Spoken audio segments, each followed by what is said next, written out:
Thank you very much. We'll start by signing three very important bills. And Will, would you discuss them, please? Yes, sir. This is H.R. 2808. This is the Home Buyers Privacy Protection Act. The congressman here was the lead sponsor, so I think maybe he John Rouse, yes. say more about it than I John, can. please. Well, it's difficult for Americans to buy a home, particularly after the last 4 years, sir. But with the president's signature today, we're going to make it easy for people to buy a home without getting hassled. For years, their private personal information has been bought and sold in the open market, resulting in them getting innumerable phone calls and text messages. But with your signature today, we're going to put an end to that so that when Americans try to realize the American dream of owning a home, they're able to do so without being harassed. Good job. Good. It's a great honor, John.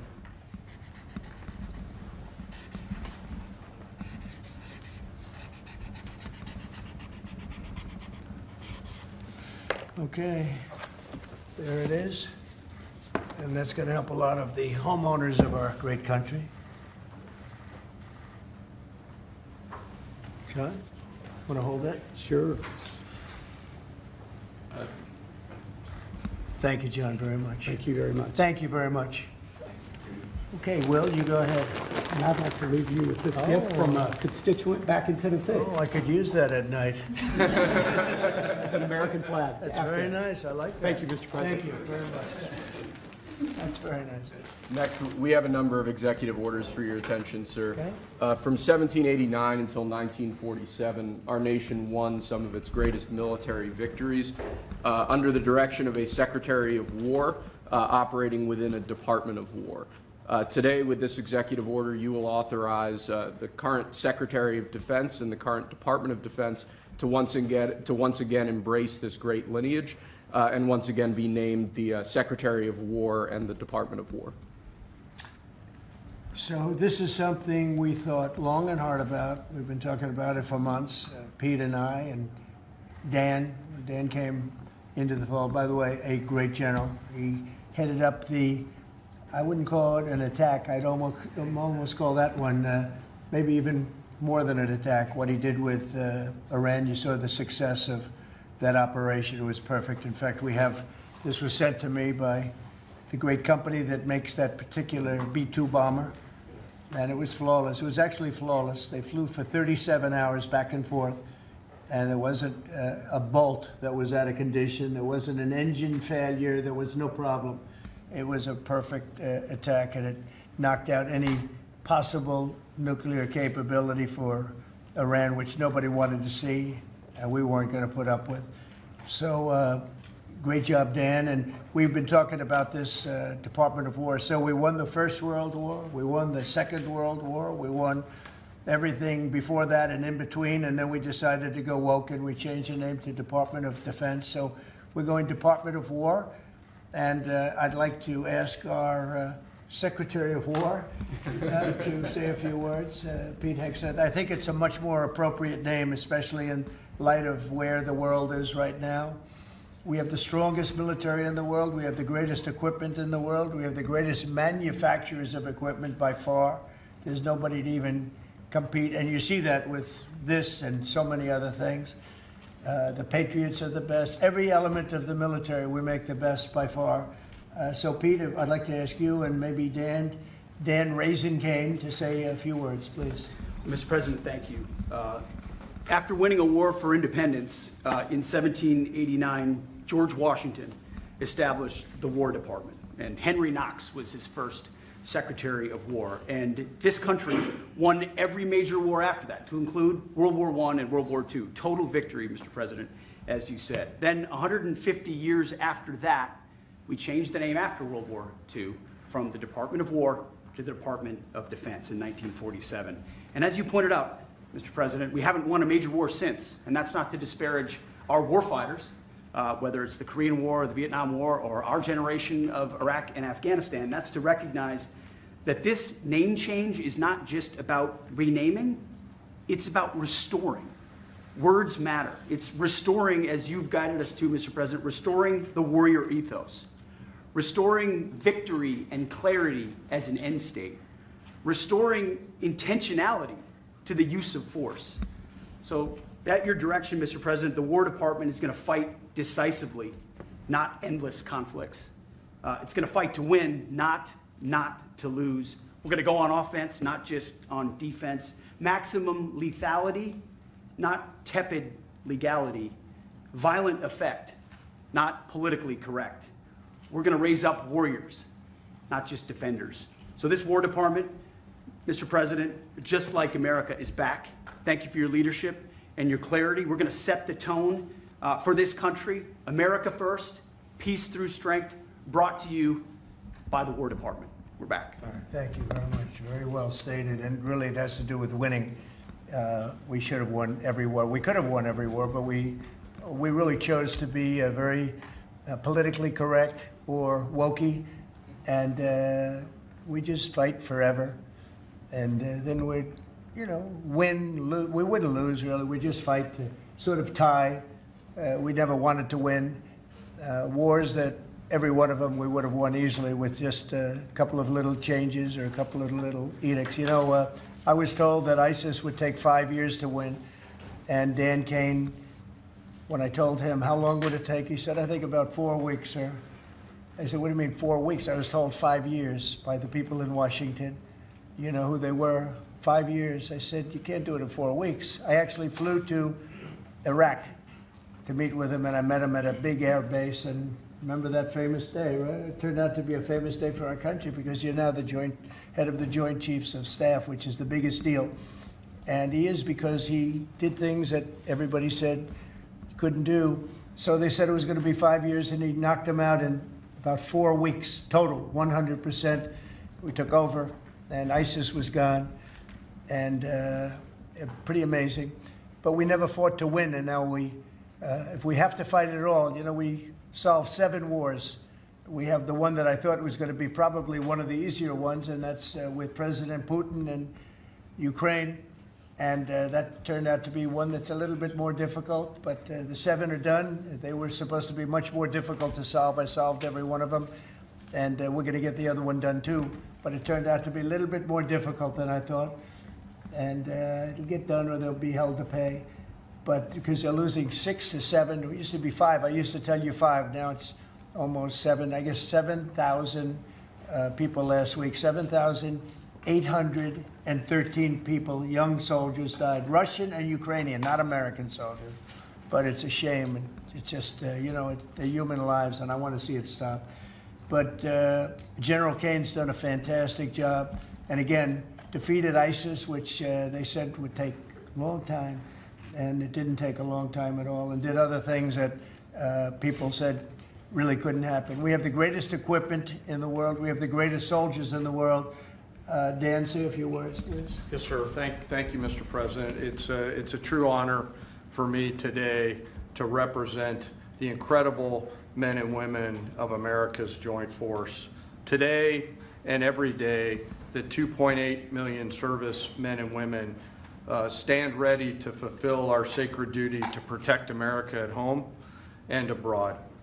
As the President said, America's military is the single most powerful fighting force in the world.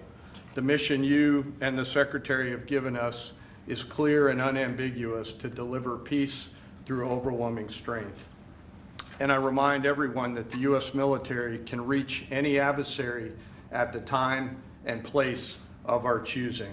Service to this nation is an incredible gift, and we're grateful and honored every day to do so. Thank you, Mr. President. Well, thank you, and it's an honor to sign this, and we will do that right now.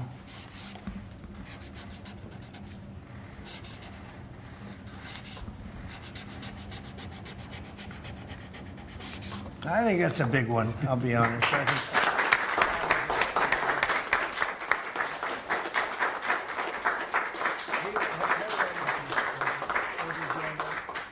That's a big one. It's a big one, Mr. President. Do you have any questions on this subject? We're going to be discussing the G20 in a couple of minutes, but yes, please. No, President, right there. what gave you the idea for this rebrand? And a question for you, the newly minted Secretary of War. What message does this send to our enemies, to our allies, to the American people? And again, what gave you the idea for this rebrand at this moment in history, sir? I think it sends a message of victory. I think it sends really a message of strength, We're very strong. We're much stronger than anyone would really understand. And again, you know, having the great equipment, we have just so much better. You look at all of the, just any of it, submarines as an example. We're 20 years ahead of anyone else. Nobody even compares. And I let a lot of this happen in my first term. You know, we totally rebuilt our military. Then, of course, you had that catastrophe in Afghanistan where they gave up a lot of the equipment, but a relatively small amount, but a lot. It was a lot in Afghanistan. I think it was the most, General, I'd say it was the most embarrassing day in the history of our country, the way that happened, the way they went to the wrong airport. They should have gone to Bagram, not the local little airport with no security, with tight quarters, etc. You know what happened. I think it was the most embarrassing moment in the history of our country, frankly. That was under the Biden administration. That was terrible. And we were going to be leaving, but we were leaving with strength and dignity. We were going to keep Bagram because Bagram's 1 hour away from where China makes its nuclear weapons. We're going to have that all to ourselves, a big, beautiful place built many years ago from money that today would be the equivalent of, you know, many, many billions of dollars. You couldn't build it. The longest runways, the most powerful runways in terms of load capacity. And we just walked away from it. So stupid. And they were fools. The people were fools. No, we have the strongest military, and I think that indicates we have the strongest military. And, you know, we had it, and we won World War I, we won World War II, we won everything before, and as I said, we won everything in between. And we were very strong, but we never fought to win. We just didn't fight to win. We didn't lose anything, but we didn't fight to win. We could have won every one of those wars quickly.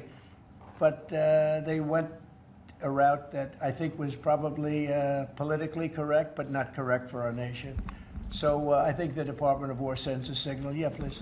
Mr. You alluded to this a little while ago, but you said that this rename is a, quote, a good reflection of where the world is at right now. How do you square naming it the Department of War when you've been pursuing peace in so many different parts of the world? Well, I think I've gotten peace because of the fact that we're strong. If we weren't strong, those 7 deals I told you about, the 7 wars, a majority of them wouldn't have happened. They happened for 2 reasons, trade and our strength. Those are the 2 reasons. And probably strength may be more important than trade. So if we, I was very proud of all those wars. Those were wars that could not be settled, and I settled all of them. And we'll get the other one settled also. That'll get settled.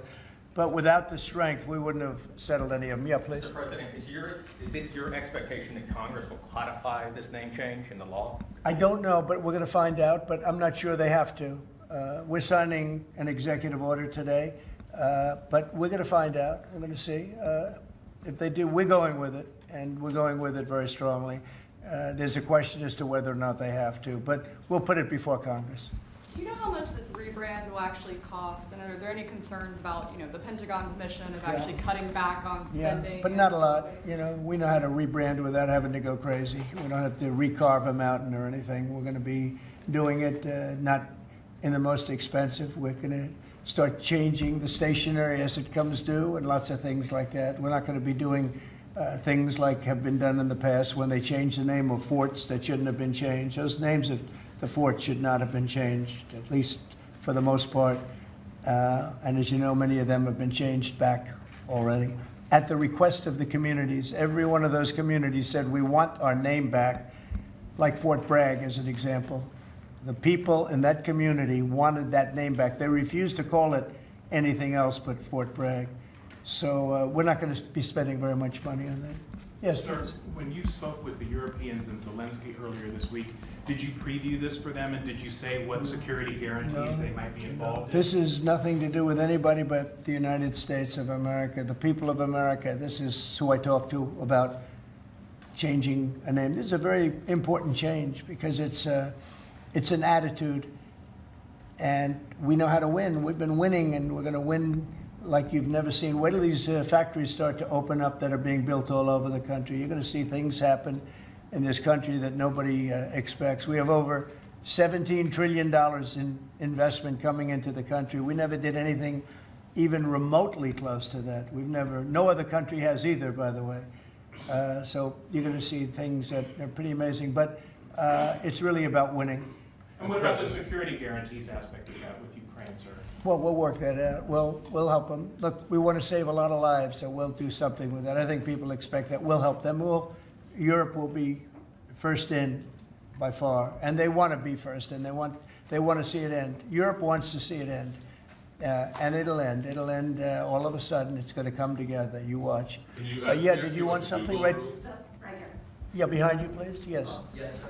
You haven't been shy about taking bold, decisive, offensive action to protect American values. Strikes in Iran, the strikes this past Tuesday, and the positively ID'd Tren de Aragua narco-terrorists. Is that going to be a critical function of the Department of War moving forward? It depends on the individual instance, you know. We don't want drugs coming in from Venezuela or anybody else or any place else, and we'll be tough on that.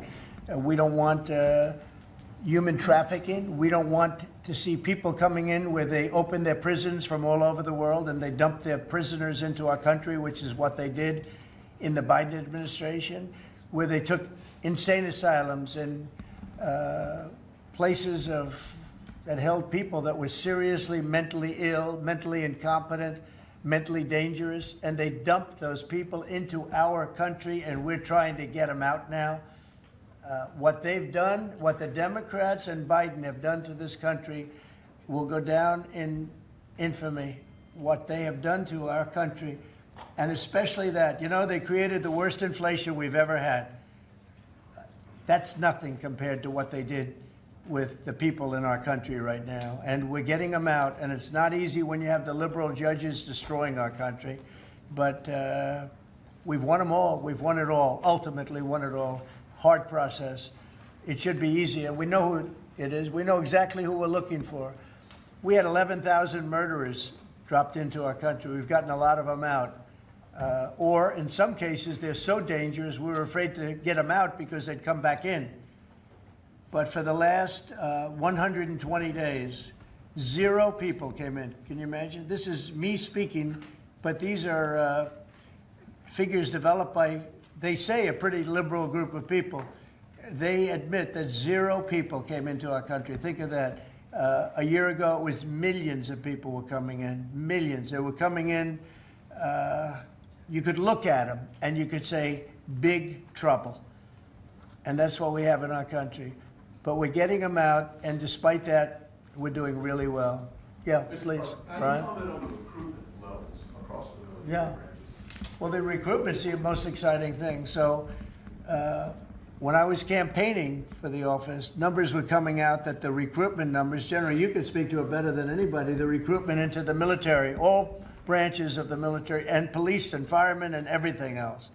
Anything having to do with like a public service, the numbers were horrible, record-setting bad.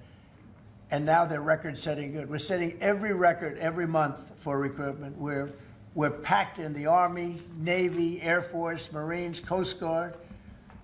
My beautiful I love Space Command. I see Space Command, but Space Force has been, we've got a waiting list of people wanting to go in. A year ago, especially a year and a half ago, you know, when I took the lead in the polls, which was very early, it really helped with the recruiting. And when I won from November 5th on, it's been amazing. And over the last 4 or 5 months, we're just packed. It was very hard to get police officers. Now the departments are loaded up. Everyone wants to be a policeman or a woman. So it's been a great thing. General, do you want to talk about that? Sure, as you said, serving our nation is an incredible gift that we give, and the reward on that gift pays back exponentially year over year. And I think the young people of America are seeing the importance of service, and whether it's in any of our armed services or in local police, fire, or rescue, service is an important thing that I personally encourage, and I know everyone else in government service sees that same reward. And Pete, on recruitment? What do you think? I was down at Fort Benning, the newly properly renamed Fort Benning, yesterday, watching Army basic training, and they're so full they can't barely handle the throughput. It is truly historic across all the services, as you said. It's been a surge into the, I was going to say the Defense Department, but I will say the War Department. And that you might almost call it a vibe shift, an attitude shift, a feeling that the country is back, that service is back. And there were military families last year, Mr. President, that said, I don't know if I can recommend, I mean, I wrote a book on this. I don't know if I can recommend service to my son or daughter, given what's been done to our military. You heard it over and over and over again. And I hear from those same military families right now, sir, and they're saying, I recommend to my kids that they go into this department, this Pentagon, under this commander-in-chief, who they know you'll have their back and they want to serve. So it is historic, and it's the biggest reflection of how motivated Americans are by your leadership, sir. You know, really, it's nothing more than spirit, love for the country. I guess the esprit de corps, as they say, you have more of that than we've had maybe ever, frankly. But to see it turn over a period of less than a year, I would say, but to see it turn, nobody wanted to go into the military. Now everybody wants to go into the military. Jennifer, you wanted? Yeah, there's some new reporting on North Korea and this Navy SEAL incident in 2019. Can you say if the administration has engaged with North Korea on that incident since it happened recently? Yeah. And then can you share some recollections? I don't know anything about it, no. I'd have to, I could look, but I know nothing about it. Can you confirm that it happened? I don't know anything about it. I'm hearing it now for the first time. Okay, great. And then on the Hyundai incident in Georgia with the arrest of some workers, construction workers at the plant, have you heard any feedback from Hyundai? I just heard about that a little while before the news conference, and I would say that they were illegal aliens, and ICE was just doing its job. But I know nothing about the instance. It happened a little while ago. Okay? There has been some pushback on that, though, from South Korea already, and of course, you know, they pledged to invest $150 billion in the U.S. when they were just here, you know, last week. Are you concerned? Well, and at they all? have the right to sell cars and things in our country. You know, it's not like a one-sided deal. Are you concerned at all about, you know, your immigration agenda potentially clashing with these economic goals? Well, we want to get along with other countries, and we want to have a great, stable workforce. And we had, as I understand it, a lot of illegal aliens, some not the best of people, but we had a lot of illegal aliens working there. So, you know, look, they're doing their job. That's what they have to do. These are people that came through with Biden. They came through illegally. They came into our country, so we have to do our job. Mr. President, the now Department of War has been involved in the crime cleanup in D.C. You've tasked Congress with proposing and passing a crime bill. What are some things that you would really like to see codified in that crime bill? Well, I think one of the things is the cashless bail. It's killing it. When that came out, originally when that came out the first time, that's when you saw the real big crime start to happen. Cashless bail, what a disaster that is. You murder somebody, you don't have to put up bail, and you go out in the street and you murder somebody else. That's what's happened. It happens so often, and that's one of the things. And other of the things you're reading about, you know, is a standard, but just a certain toughness. I have to say, one of the elements of fascination for people over the last period of time has been what's happened to D.C. So we've gone from one of the most dangerous cities in our country to what they call a safe city. It's a totally safe city. In fact, I set up dinner in Washington, D.C. next week. I wouldn't have done that, to be honest. I would have had an obligation not to do it before I came into office, or even at the very beginning when things were so corrupt and so dangerous out on the streets. So Washington, D.C. has had virtually no crime. We even have a mayor that's admitting to it, and she's a, you know, liberal Democrat, in all fairness. She's a person that hasn't gotten exactly along with Republicans over the years. And she said she's never seen anything like it. So Washington, D.C. is a totally safe city. We have virtually no crime. It's gone from the most unsafe city in the United States, almost, just about, to one of the safest cities, maybe the safest city in the United States. That's a tremendous compliment to our military, what we did. The National Guard's done a fantastic job. Yeah, please. Mr. President, can I ask about Florida real quick? Florida House Speaker Daniel Perez was at the White House yesterday as part of a leadership summit. Yes. And we understand you met with him separately.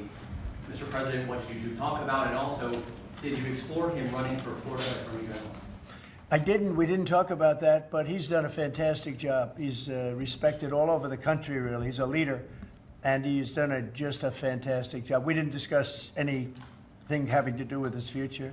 I'm sure he'd be very good at that. My second question, Alligator Alcatraz, sticking with Florida, a major ruling appeals court blocked a federal judge's order to close it, and it can remain open for now. Your reaction? I think they've done a fantastic job in building it, the governor and everybody else that's been involved. It's an incredible facility. It's housing people for usually a very short period of time before they get brought back to their countries. As you know, we focus on criminals before we focus on anybody else, and we're taking thousands and thousands of criminals out every month out of our country, some of them murderers. And I think Florida's done a great job by building it. And whether it's Alligator, Alcatraz, or anything else you want to call it, I was there. I visited with the governor, with other people. I guess Nikki was there. Tom Homan's been there a lot. A lot of people have been there from. It's an amazing facility for what it is. It's not a hotel. It's not supposed to be a hotel, but they've done a great job with it. And I'm very happy with the judge's decision. You also mentioned Venezuela. I want to ask one more follow-up question on that. On the U.S. strike on a vote tied to the Venezuelan drug cartel, the Maduro regime is pushing back today. In fact, they say the U.S. seeks regime change through military threat. Your reaction to those words, and also, would you like to see regime change in Venezuela? Well, we're not talking about that, but we are talking about the fact that you had an election which was a very strange election, to put it mildly. I'm being very nice when I say that. I can only say that billions of dollars of drugs are pouring into our country from Venezuela. The prisons of Venezuela have been opened up to our country. They've taken their prisoners, the worst prisoners, murderers, Tren de Aragua. The worst prisoners that you can ever imagine are now happily living in the United States of America. Now, many of them we've gotten out. It's not easy to get them out because of the liberal system that we're working with in many cases, not in all cases.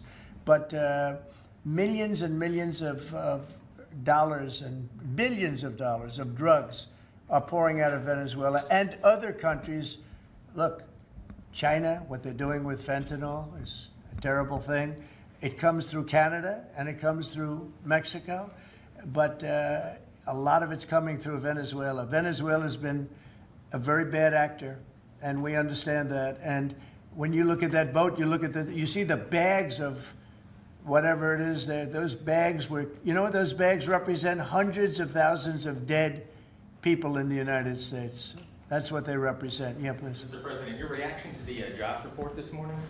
Well, I'm going to talk about that in a minute. We have our great people here, so I'll talk that in a minute. Let's talk about this. We'll give a couple of because these two people want to get to work on the Department of War. So let's keep them first. Mr. President, the DOJ is reportedly considering a ban on transgender people owning guns after the Minneapolis shooting. Do you think they should? Are we talking in the military? In general. Okay, I thought you were talking about in the military. I'll refer to that then differently. Because it's not a military question, I'll be able to pass on that very nicely unless you'd like to talk about it. No, Pete doesn't want any part of that question. Yes, please. Mr. President, who do you blame for losing India to China? In your post earlier today in the morning, you did put that out. I don't think we have. You know, I've been very disappointed that India would be buying so much oil, as you know, from Russia. And I let them know that. We put a very big tariff on India, 50% tariff, very high tariff. I get along very well with Modi, as you know. He's great. He was here a couple of months ago. In fact, we went to the Rose Garden, and the grass was so soaking wet. It was such a terrible place to have a news conference. I said, well, let's use a beautiful white stone emblematic of the White House, okay? And it's been very well received. But we had a news conference on the grass. That was my last news conference I had on the grass because everybody sunk in. You probably sunk in. Every reporter out there, they ruined their shoes. We made that change. It's been a really well-received change. Yeah, please, go ahead. On Venezuela, you've sent F-35s down to Puerto Rico. You've sent naval vessels into the Caribbean. You're concerned about drugs being illegally sent into the Yeah. How do you describe this buildup, this situation? Well, I just think it's strong. We're strong on drugs. We don't want drugs killing our people. I believe we lost 300,000. You know, they always say 95, 100,000. I believe they've been saying that for 20 years. I believe we lost 300,000 people last year. I know families that lost their son. Those families will never be the same. I know a family lost a daughter, a beautiful daughter. In fact, it was like she took something that she thought was like a minor deal, and it turned out to be riddled out with fentanyl, the size of the head of a pin.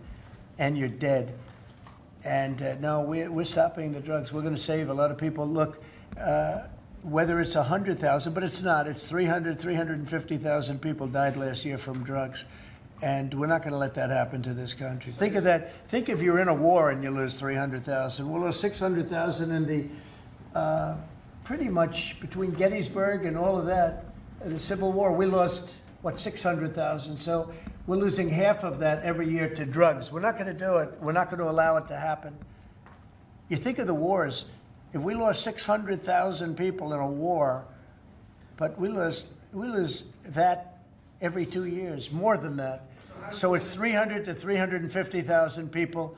And when I see boats coming in, like loaded up the other day with all sorts of drugs, probably fentanyl mostly, but all sorts of drugs, and we're going to take them out. And if people want to have fun going on the high seas or the low seas, they're going to be in trouble. I will tell you, boat traffic is substantially down in the area that happened. And they called it the runway. It's a runway to the United States.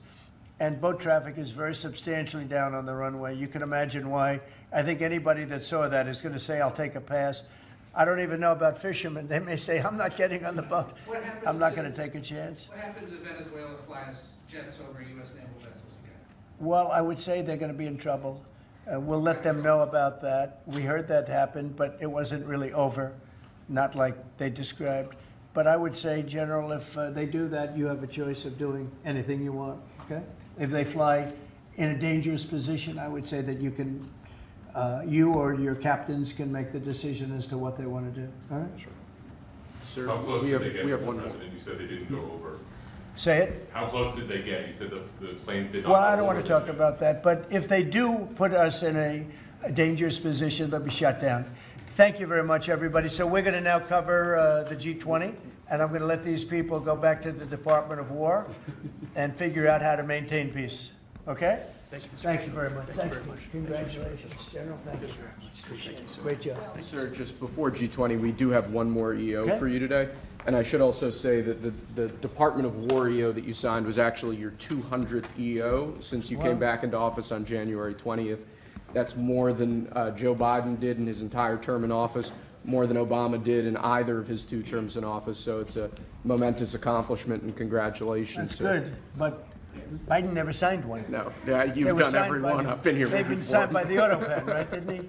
So we really beat him by much more than you think. The 201st executive order, sir, this relates to hostages and wrongfully detained Americans. This provides a new legal mechanism to declare foreign countries to be countries that engage in those sorts of practices and gives your administration powerful tools to get American hostages out. This has been a Right. focus of your administration Yeah. this time around. Adam Bowler's here, and he's done incredible work already. This will give him even more. I think it's great, and Adam's amazing. So, Adam, do you want to describe how many hostages we've gotten out together, you and I, and you and a couple of other people that we know, and Yes. me and a couple of other people that you don't know, but we've gotten a lot of hostages. Do you want to describe it? Mr. please? President, you brought back 72 hostages since your term. If we compare that to President Biden, he has gotten 20 taken. So he is negative 20 taken. 20 taken. They don't take our people so yeah. often. So, Mr. President, That's good. when we spoke, you said that that was a primary focus, and I'll tell you the job is easy because of you. And we paid nothing, too. We pay nothing. We They don't pay exchange. $6 billion. They always Yeah. paid $6 billion for Yeah. 5 people. $6 billion. It was just a number I kept hearing.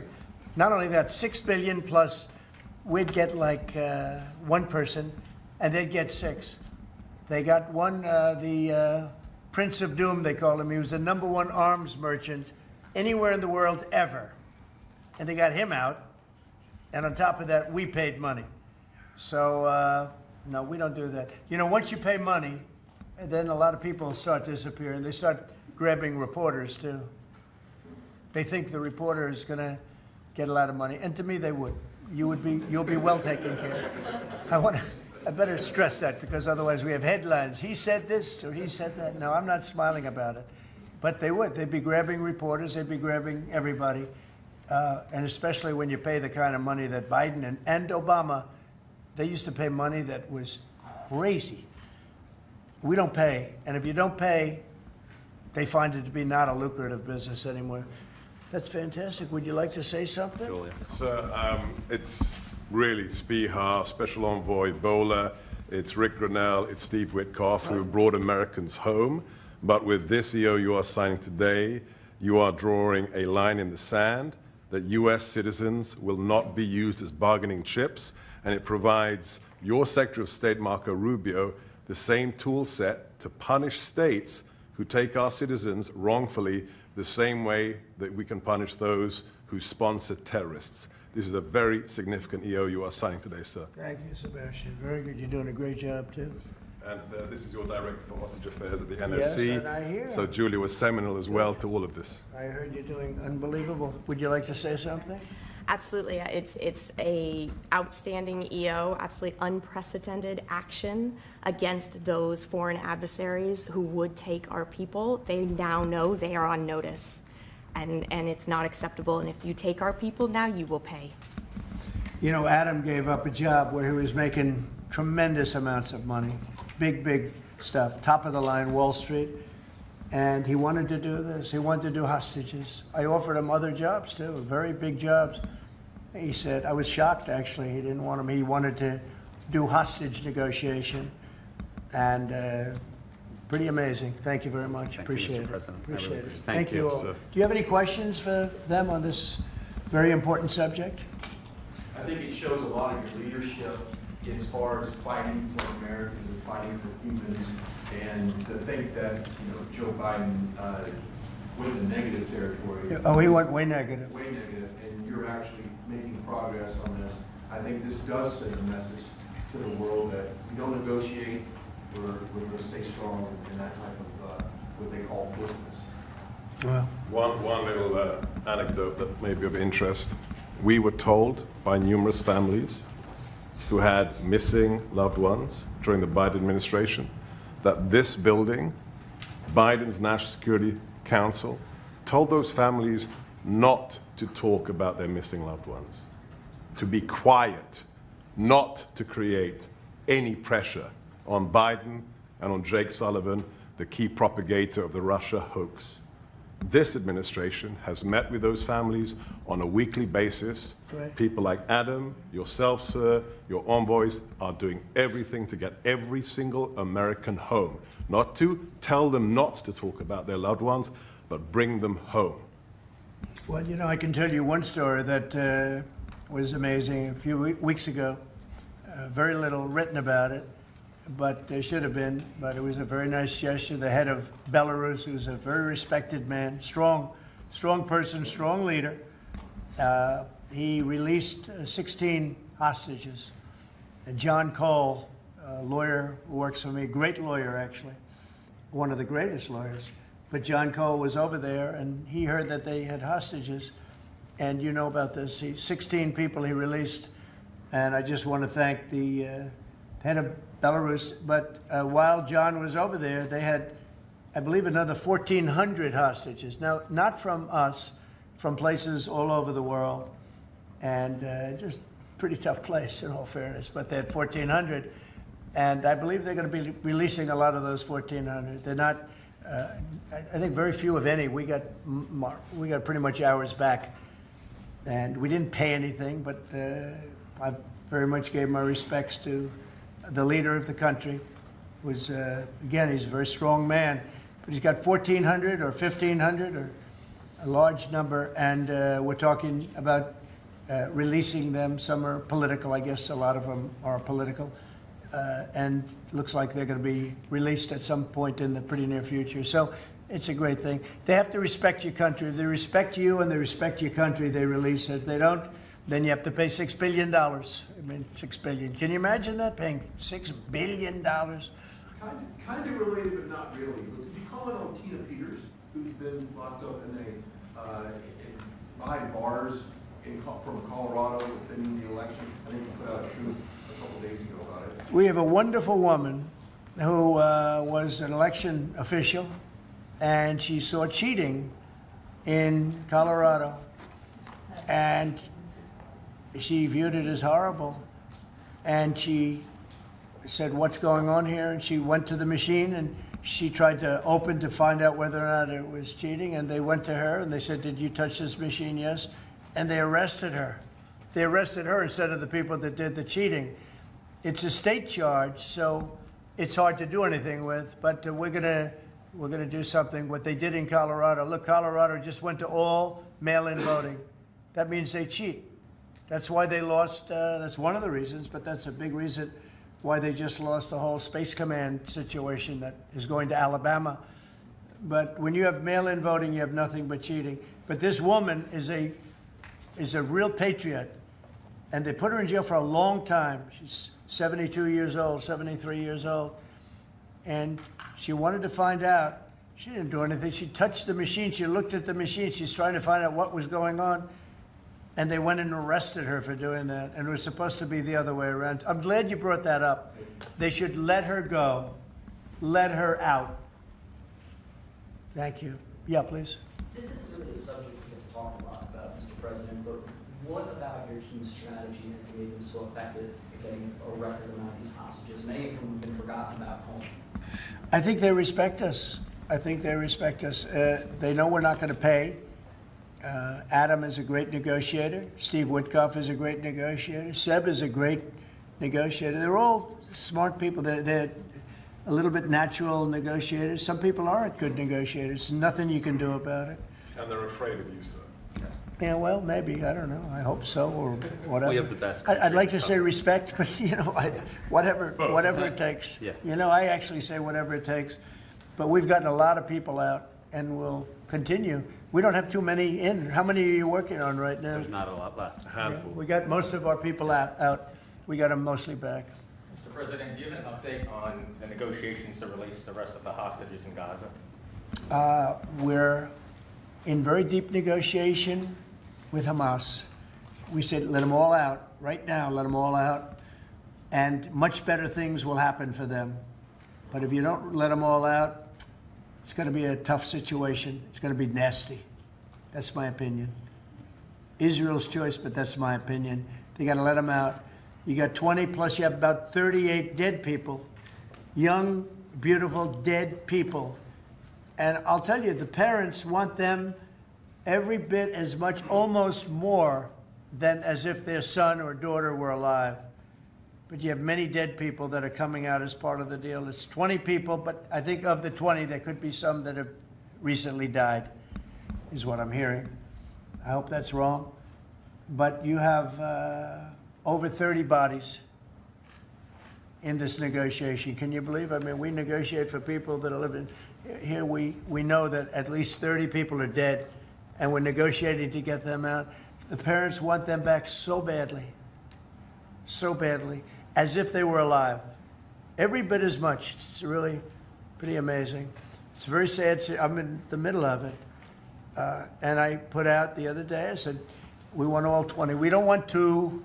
I was the one with myself and my people, Steve Witkoff, and Jared Kushner was great on this. But they got a lot of people out. We got almost all of them out. They're down to 20. But Adam, we got like a tremendous number out. But I always said, when you get down to the final 10 or 20, you're not going to get them out unless you're going to do a lot. And doing a lot means capitulation. That's no good either. It's a very tough situation. But I put out the other day, let them all out. Every single one. No more twos and ones. We'll give you one this week, and in 2 months we'll give you two more.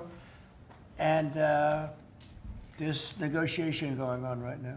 Okay. And real quick, what is the biggest challenge negotiating with Hamas right now? 10 to 20, what do they want to let them free?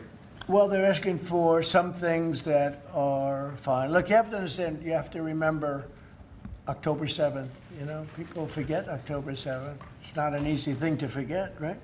But people forget, or they maybe purposely forget October 7th. So, you have to put that into the equation very strongly. It's amazing. Some people even deny it. They deny it. They're crazy. But I've seen tape that's as violent as anything that you can imagine. Many of you have seen those same tapes. So you have to put that into the equation too. So it's not an easy situation. It's a tough one. But there are 20 people, maybe a little less, but there are 20 people that we want out. We want the bodies of these parents. They are, I've never seen anything like it. The level of love that they have, they want their children back.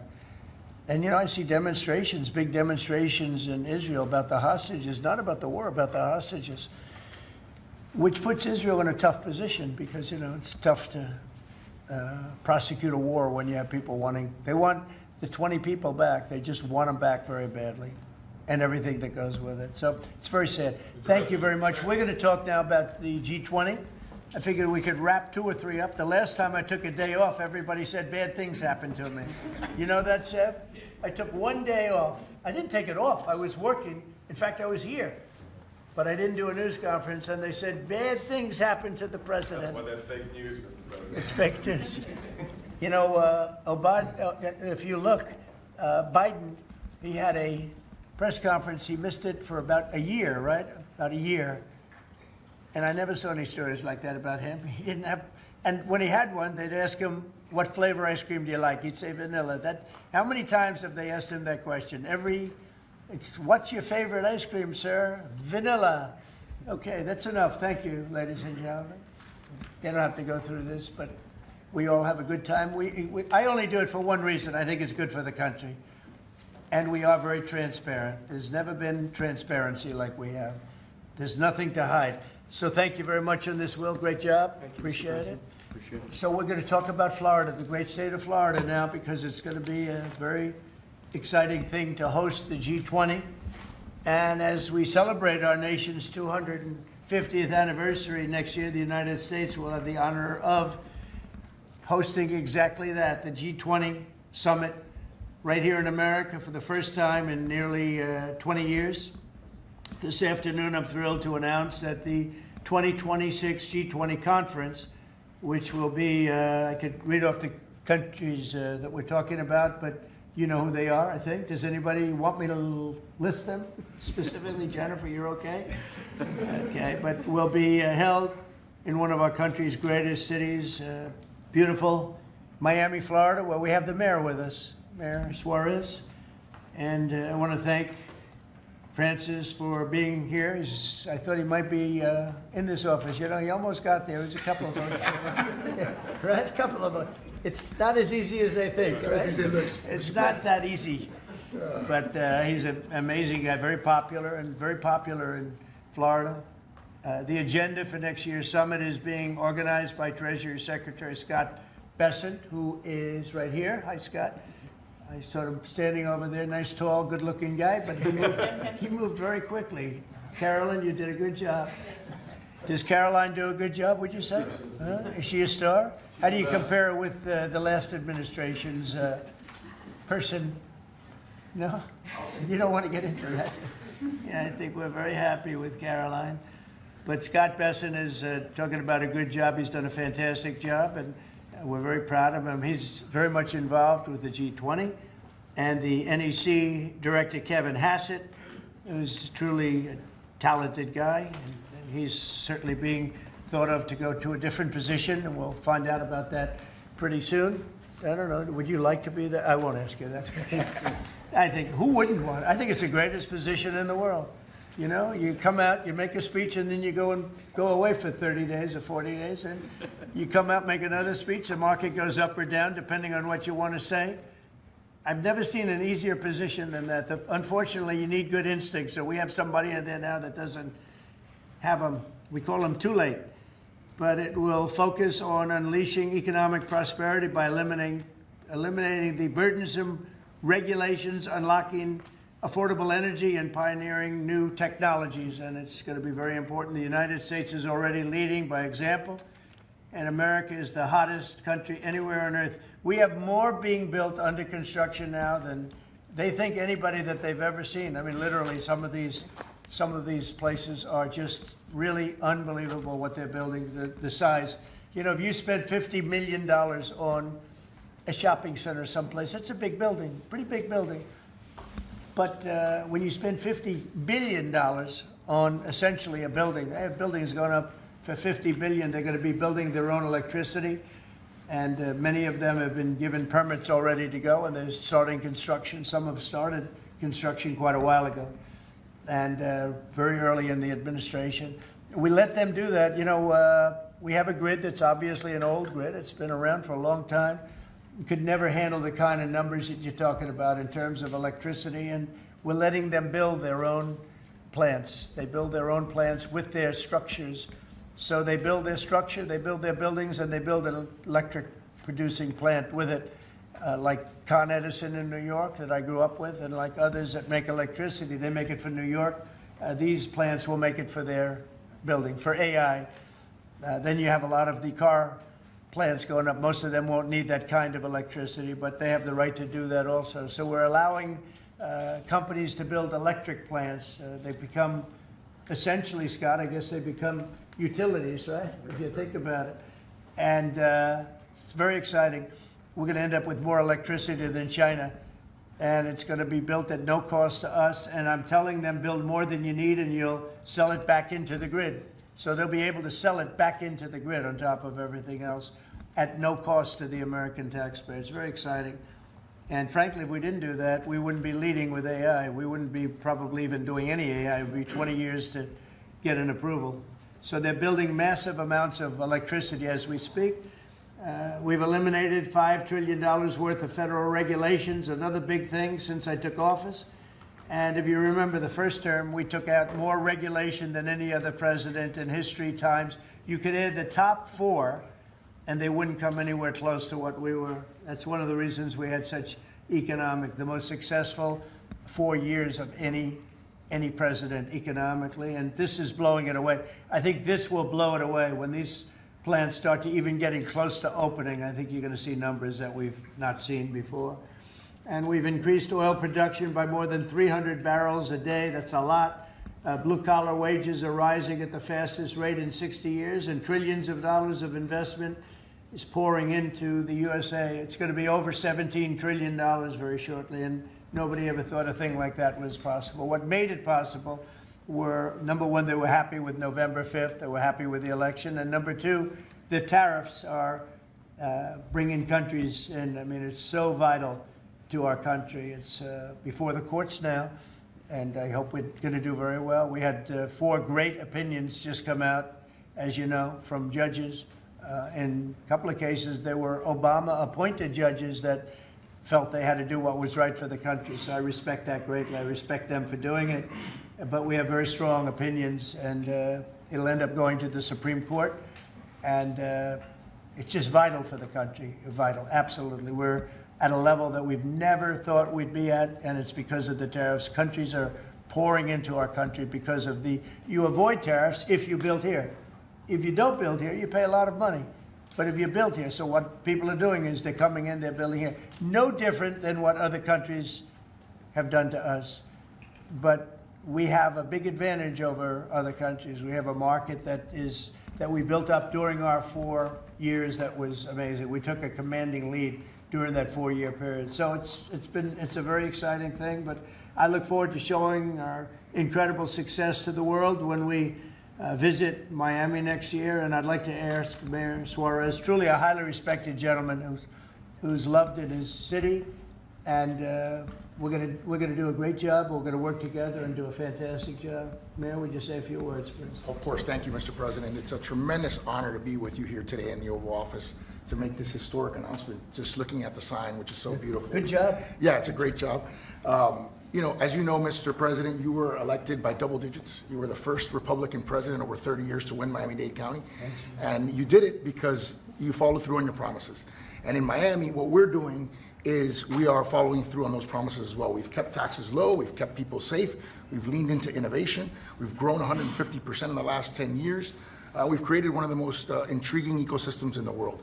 And this decision is not only generationally important for the city, but it puts the city on the map as one of the truly great global cities. So on behalf of all of the workers of Miami, those that work in the hospitality industry, I know you own many hospitality assets and properties, all of the small business owners who are going to benefit economically from having the G20 in Miami. Tremendous benefit. It's going to bring in millions and millions of dollars. we just say thank you. We thank you for believing in us. We thank you for highlighting our city in a time when we have the lowest homeless rate in 11 years.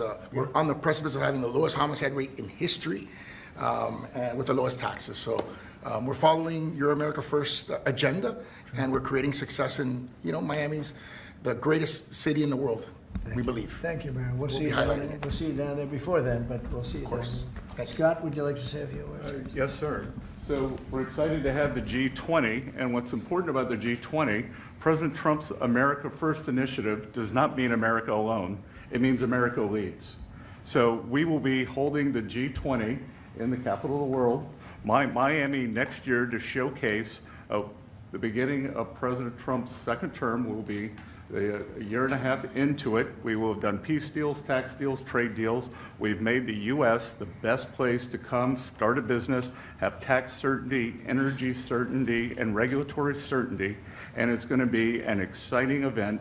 And the U.S., just as the President was saying earlier about the Defense Department of War, the U.S. is back on the international stage as a leader. We have whittled down the G20 back to basics. We are making it work for the American people better than ever. We have the G20 had become basically the G100 this past year. So it will be a concentrated group in Miami seeing the best America has to offer with American leadership, thanks to President Trump. Thank you very much. Great job, and a great job you're doing.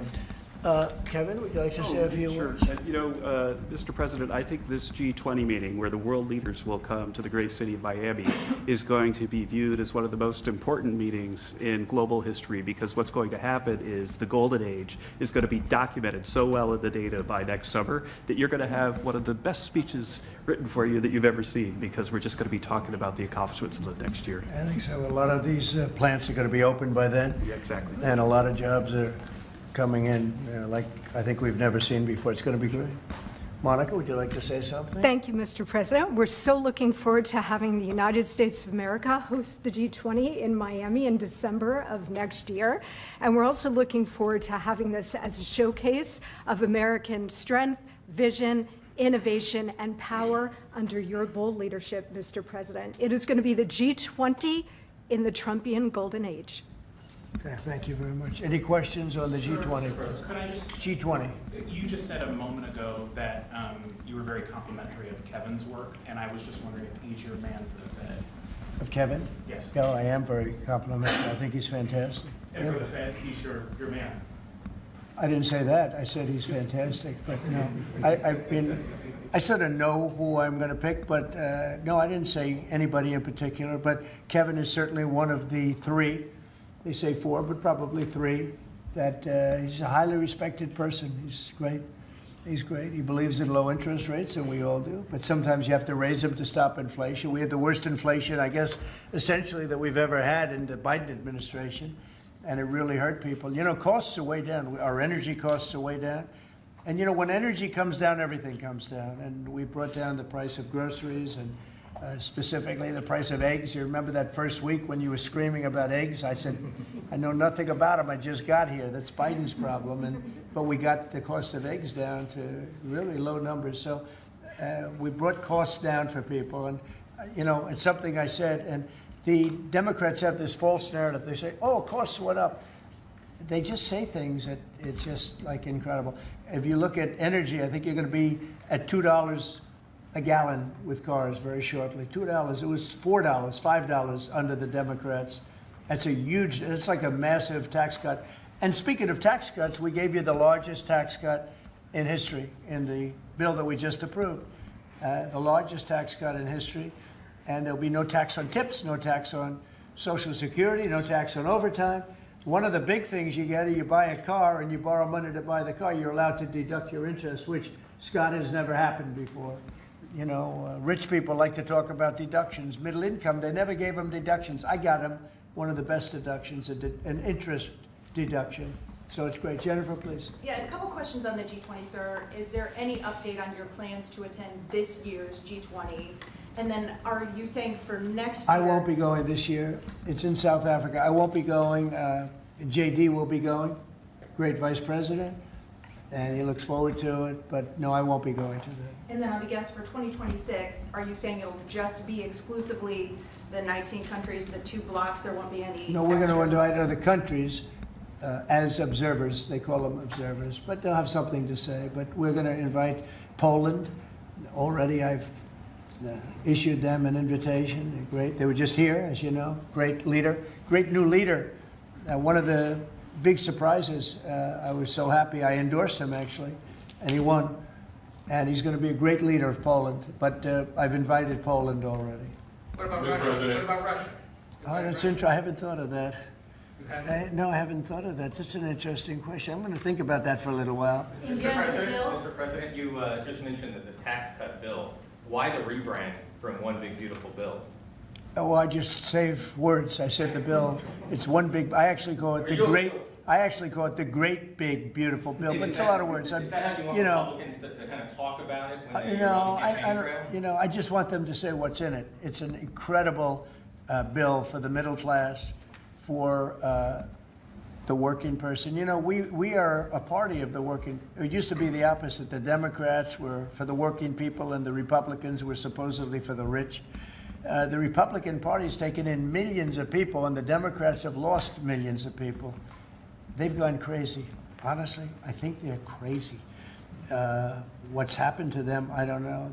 They suffer major Trump derangement syndrome, and it's turned out to be actually a disease, but it's a disease of weak people and stupid people, because all we do is we cut taxes, we create great policy. Their policy is so terrible. They refuse to acknowledge, as an example, I see today, it's a big debate again, the women. They don't want men playing in their sports. They don't want it. The Democrats want men to play in women's sports. I saw the great governor, we have Governor Youngkin, talking about it today, that the woman who's running against our Republican candidate, who's excellent, is like so much into the, men being able to use women's bathrooms. Okay, what's that all about? Men playing in women's sports. Wants open borders. Again, once they want, actually, after what we've gone through with millions, I think 25 million people came in from prisons, from mental institutions, drug dealers, drug addicts. They're pouring into, they poured in, now we have none coming in. The border's been sealed for a long time, actually almost since I got into office. Remember when the Democrats said we need legislation? I didn't have any legislation. I said close the borders. And now the borders, for the last 4 months, not one person has been allowed to come into this country illegally, not one. Done by people that would normally like to see you look bad. Those are the numbers. So it's been an amazing job. Yeah, please. Mr. President, this is going to be a major event and a major meeting for South Florida, for you, for Mayor Suarez. I know this is not until next year in Miami, but do preparations begin today? And if so, what is being done? They've already begun. We first had to deconflict our Basel with the dates, and so we have already started doing that. And so thanks to the president's team. He started a long time ago, actually. If you knew him, he was working on this long before this press conference. Yes, sir. It's in good shape. Going to be great. Mr. President, we learned this morning that we've lost 78,000 manufacturing jobs this year. How do you explain it? Well, one thing we have is, we have the interest rates are too high. That was, a matter of the Fed. But the other thing is, so many different elements aren't included yet. And one of the things we've learned, and we learned that the hard way, watching over the last few months, are the corrections that people have been making. They'll say you're losing jobs, and then they'll say, by the way, we have a correction a month later of, 100,000 jobs are missing. They actually had a correction once of 850,000 jobs. But I'll let Kevin just speak about that a little bit, because I heard him speaking about it this morning. I thought he did very well. Please. Thank you very much, sir. Well, I think that if you look at the indicators, there's capital spending boom, industrial production at an all-time high. The Atlanta Fed says GDP now is north of 3%. And so all the indicators are saying that things are really strong. And what we've also seen is that Goldman Sachs put out a study yesterday that said that the August number tends to be really messed up because of seasonal adjustment things, and they tend to be revised way up. And so I think if they were revised up, which has happened on average over the last 15 years by about 60,000, then everything else would make sense. But right now we're puzzled about the BLS numbers and looking forward for new leadership there to make it so that the numbers are more reliable. And again, we're building, they've started building all of these factories and plants, including car factories. Car factories are coming back. We lost more than 50% of our car production over the years. And I think we're going to get all of it back. It's coming back in really rapidly. Really, we're building a lot of car plants. Indiana, places that you don't think of it so much are taken, but also Detroit, lots of places it's coming in where I think we're going to get everything. We've lost it over a period of 40 years, and I think we're going to get it all back in a very short period of time. And big ones, big plants, incredible plants that were never going to come back. Without the tariffs, they wouldn't have come back. And I think without the election on November 5th, they wouldn't come back either. The election was very important also. Yeah, please. As we've been here, Mayor Adams of New York has announced that he's staying in the mayoral race there. Can you react to that, but also tell us? No, I mean, he has to do what he wants. No, I mean, he's free to do what he wants. It would seem to me, and everybody in this room, including you, that the only way you're going to beat the communists, because you have a communist running, which is fine. I'll have to deal with a communist in New York City. I never thought that was going to happen. This is something I didn't think was going to happen, Scott. You're going to have to explain this one, because we're going to have a communist mayor. It would seem to me that if he stays in, if you have more than one candidate running against him, it can't be one. If you have one candidate, if he's the right candidate, I would say that Cuomo might have a chance of winning if it was a one-on-one. If it's not one-on-one, it's going to be a hard race. And we'll get used to a communist, and he's going to have to go through the White House and get approvals for everything. And we're going to make sure that New York is not hurt. We want to make sure that New York is cherished and taken care of. And so I didn't know he was running or not running. But you didn't offer him an ambassador? No, I didn't do that. No, I wouldn't do that. It's nothing wrong with doing it, but I didn't do that. We asked for the G20. We understand that it'll be held at Doral. Yes, it's going to be a Doral, yeah. You considered that with the G7 last time. You decided against it. Why go forward with it now? Well, I think that everybody wants it there because it's right next to the airport. It's the best location. It's beautiful everything. They actually requested that it be there because locationally it's the best. And we will not make any money on it. We're doing a deal where it's not going to be money. There's no money in it. I just want it to go well. And it's going to be, each country will have its own building. I think it'll be really a beautiful thing. And Doral's been very, very successful. One of the most successful properties in the country. And frankly, it's the problem is in December, that's the biggest month in Florida. So using it for, you can't get a room in Florida in December, January, et cetera, that area. And that's the time we're talking about. So from that standpoint, it's not good, but we want to make sure it's good. I think Doral would be the best location. And again, they'll have their own buildings. It'll be incredible for them. And being like 10 minutes, less than 10 minutes from the airport, and it's a big airport, international, all of the planes will be able to land, go right into their quarters. So I think it'll work out very well. Earlier on your Fed answer, sir, you said that you're looking at maybe 3 candidates or 4. 3 candidates. Should we interpret that you like Secretary Bessent in his current role? Well, I like him too, but I had him as a 4th. I had 4. You were talking about 4. Now I'm talking about 3. He told me I'm not leaving.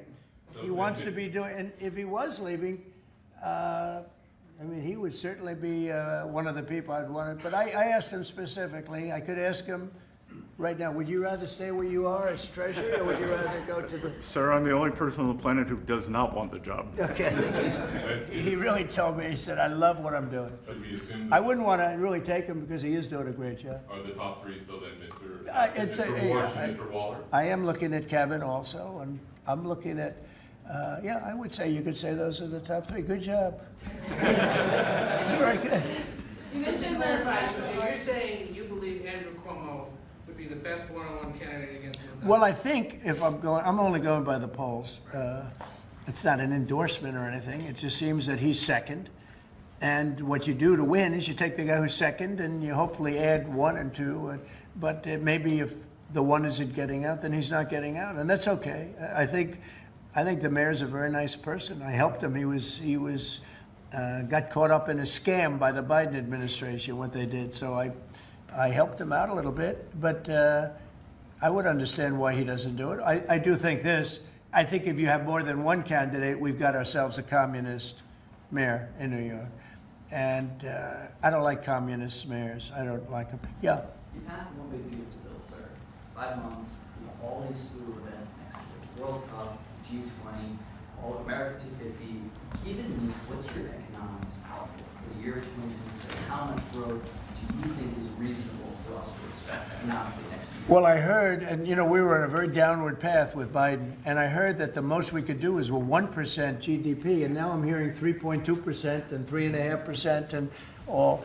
And our big year won't be really next year. I think it'll be the year after, because when these plants start opening up, it takes a period of time to build them. We're going to have tremendous job growth. It's unprecedented. We have unprecedented in history. There's never been anything like it, because we're going to have more than $17 trillion invested. There's never been anything like that. If we did $1 trillion in 1 year, and this is 6 months, 7 months, because we really focused on it over the last 6 months. But we're going to be doing. Nobody's ever seen numbers like this. When this stuff starts opening up, our country's being rebuilt. And by the way, Washington, D.C. is being rebuilt. You know, in addition to the fact that we have a safe city now, and our National Guard was fantastic and worked with the mayor, worked with everybody, we're also doing a refurbishing of Washington. We're going to redo some of the roads, the surfaces. We're going to redo the medians. We're going to take the broken tiles off the tunnels and put brand new tiles up. And we're going to regrass all the parks. They're going to be regrassed by people that build world-class golf courses, and not necessarily people that work for me, because I don't care about that. I just want to, I'm very good at grass. You know, grass has a life, just like you have a life, right? It has a life. Well, this grass has been up longer than, it's like 4 lives, okay? That's why there's a lot of areas where there's just no grass. But we're going to regrass all of the parks. We're going to, in a year from now, you won't even recognize it. Graffiti's gone, the tents are gone, the medians falling into the roads are gone, the potholes will be gone, the marble's going to be polished and beautiful.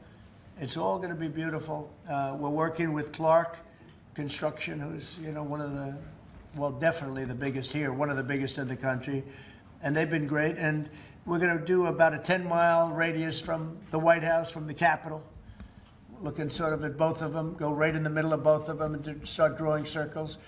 And everything is going to be spit-shined. You know, when the head of Poland came here last week, and when other leaders came here, they came, a lot of them have been here over the last 8 months. I said, what do you think? And they said that we're a little surprised at the look, the filth on the road. Now it's much better. We've got it much better, but we have to do some construction things. I mean, you know, you have medians that are all broken and rotted and rusty and disgusting. And it's going to, they're all going to be changed. You're going to have a very different look. You're going to have the look of prosperity, not the look of poverty. But the big thing right now, initially, is we have no crime in Washington. We literally have no crime. They said it's down 87%. It's not down 87. It's down like 100%. We have almost no crime. People are going to restaurants that wouldn't have even thought about it. And I know families that have gone 4, 5, 6 times to restaurants over the last few weeks. And you people are in the same category. I mean, yes? I agree on that. Thank you. It's a whole different place, right? That's very nice. And you're so tough usually. I like her now, right?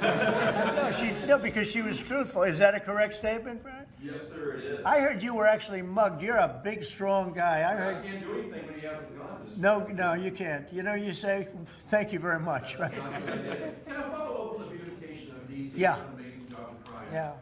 Just out front of the White House is a blue tent that originally was put there to be an anti-nuclear tent for nuclear arms. It's kind of morphed into more of an anti-American at some times, anti-Trump at many times. Where is this blue tent? Right in front of the White House on the North Lawn, on the other side of the Black Gate in Lafayette. I haven't known this.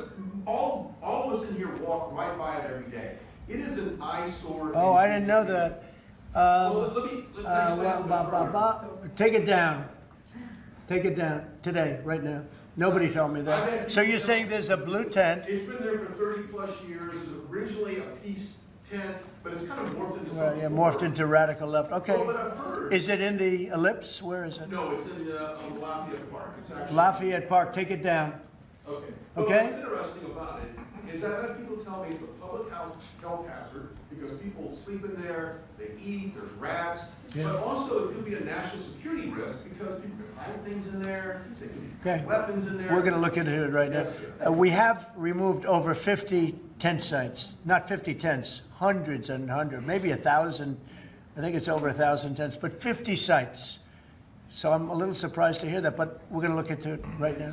Lafayette. On the National Guard, Yes. the DC mayor has, of course, gotten on board with your cleanup of DC, but the DC Attorney General has said that he plans to, that he's suing you for Yeah. your federalization of the police. What's your Can response? you imagine, we have an attorney general who's not related at all to the mayor, by the way. You know, it's a totally separate department. We've got so many separate departments. You have the district attorney has nothing to do with the mayor. The whole thing is crazy. But how about this? We just set a record on low crime in Washington, D.C., and we have a man suing us to let us go back to high crime. We're going to have to be here for a little while to make this really work long term after we're gone. And so we're going to meet that head on, and I suspect we'll be very successful. And I can always declare a national emergency because this was a national emergency. But right now we have the safest city. We have now one of the safe cities in the country. We had almost the worst. I mean, a city that was as bad as some of the horror shows that you've heard about for years. And we're going to fix some of those horror shows too. Okay? President, the Google ruling today that you posted on Truth Social about the Europeans fining Google. Can you address So that? Google What is a specific great are you company. looking Yeah, at? Google is a great company, American company. Apple is a great American company, and so many others. And the European Union, I don't know why they do it, but they have been finding them numbers that have been astronomical. More so before I got here. But Apple paid $17 billion a fine in the last year. Apple, $17 billion on a case that a lot of people think they weren't guilty of. And no, I'm going to be speaking to the European Union about it's not fair. Google just got fined $3.5 billion, and they've already paid $13 billion. They're up to $16.5 billion. And people say there was nothing wrong with what they did. It's almost a source of income to run Europe. It's become a source of income, and many other companies too, mostly tech companies, but we can't let that happen. What are We you can't let seeking from the Europeans and by when? No, I can just say you can't do that. I mean, you know, they respect us now. They didn't respect us a year ago. European Union respects us. Look, they're paying us $950 billion, right? You got to respect us. They were very disrespectful of our country. I have great respect for Ursula. I've gotten to know her very well. And I just don't think it's fair that they're taxing, and really it's almost become like a tax. It's become so regular. And I've gone to lawyers and I've asked them, what do you think? They said, they didn't do anything wrong. We can't do that. It's not fair. And it's interesting. I don't hear that about China, and I don't hear that about other places. I hear it about the European Union. We were talking about it last night. I think we had a gathering. That was the highest IQ group of people I think any room has ever had last night, you know? It was about as high as you can have. All the tech geniuses were there. They love their computers. They would tell me more about chips that I want to know. Did this come up last night? Yeah, it did. It did come up. A couple of companies said that they were taxed by the European Union. It's interesting. They weren't complaining about, in that regard, China. They weren't complaining about other places. It's the European Union, and they have. Apple was again forced to pay $17 billion last year. So I think we're going to change that around. It's just not fair. We don't want that to happen to our companies. And you know, if somebody does that, we should be doing it to them. They've got to pay, let them pay us. But you just can't do that to our companies. Yes. Was Elon Musk invited to the dinner last night? I wanted to go back to the G20 real quick in Miami. You know South Florida very well. Many cities were being considered for the G20. Was this a hard decision, or did Miami just stand out to you? It wasn't a hard, really. I mean, look, it's got the weather. We're in December, so it's, you know, cold in some places, and that's beautiful too. Cold weather's nice. It's all nice, you know, depending on the city. But no, Miami really wanted it. The mayor really wanted it. The people down there really wanted it. You might just address that for a second, Mr. Mayor. Yeah, as I said, I mean, a conference of this kind does two things. Number one is it puts us on the global map with the great global cities, and I think that's something that we've been trying to achieve for a generation. And I think number two, it's a tremendous boom for your economy. I mean, as the president knows, he has, you know, multiple hospitality assets, and the working people of Miami, the small business owners, are going to benefit tremendously from the economic impact of a conference like this in our city. So it's an image thing, but it's also benefiting working people in our community. Do you think Xi and Putin will attend the G20, their members? That's an interesting question. I'd love them to if they want to. I mean, they can, you know, as observers. They'd be observers, so I'm not sure they want to be an observer. But if they want to, we can certainly talk. Can I ask you another Florida question? The vaccine mandates that were rolled back for school children. What do you think about that? Well, I think we have to be very careful. Look, you have some vaccines that are so amazing. The polio vaccine, I happen to think, is amazing. A lot of people think that COVID is amazing. You know, there are many people that believe strongly in that. But you have some vaccines that are so incredible.